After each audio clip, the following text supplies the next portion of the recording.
your presentation of the resolution. You may go back to your seats.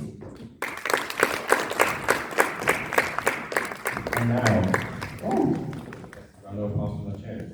And now, speeding things up and directly moving to the next committee, which is going to be UNESCO. I would like to invite delegates of Germany, Ukraine, and Italy to the stage. A round of applause for them.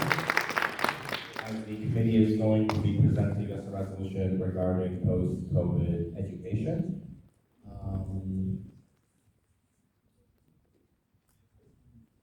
Another round of applause.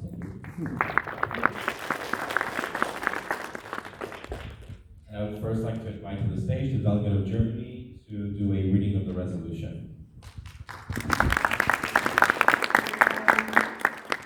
Hello everyone, dear fellows. My name is MC Lewis, and being the representative of this committee, we have too many things to debate on, and there were so many issues we have to mention because nowadays, current situation about the global education system really needs a reform. And this is something that is concerning literally everyone. All the students, it concerns about the teachers, about the parents, and the whole system.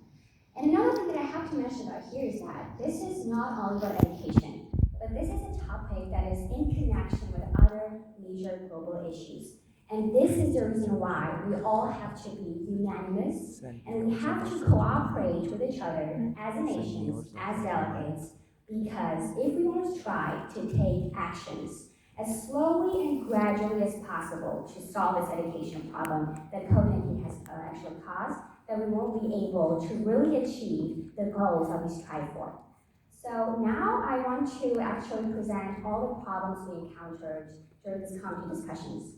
So the first thing that we tackled was that everything started profoundly from that immediate transition to online and distance learning. Like, countries actually had literally no idea what to do, how to tackle this lockdown, how to tackle the other kind of problems that were associated with COVID-19.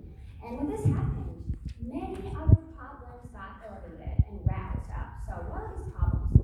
So this is like a very lack of organizing and centralized curriculum, education system that lacked this curriculum. There were the problems of lack of motivation for children to study because of having accessibility to technology and technological equipment, and especially developing countries were so affected with this.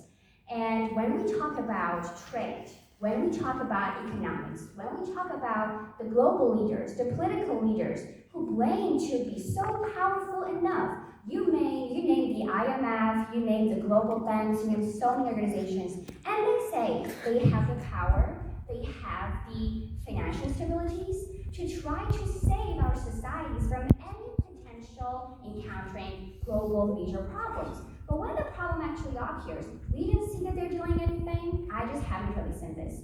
And this is the reason why I'm standing here just now to say that as being a delegate of Germany, I really want to say that it's time to prevent the same thing from occurring. Okay, thanks. 2 minutes left. And before I finish, I have to mention something important: student loan policy. So waking up every morning and knowing that you have $50,000 debt to the organization is funded to, this is something that creates a problem for students to get education. It's like a problem for your motivation for the future. And this is very important that we have to tackle. That for increasing the human capital, for creating an equilibrium between labor and capital-intensive countries is significant for our mankind existence in the future, and for creating that a buttress generation who will be able to solve any type of encountering problem in the future. In any aspects, in any type of forms, we have to be ready to battle this with an appropriate acquisition of knowledge. Thank you so much.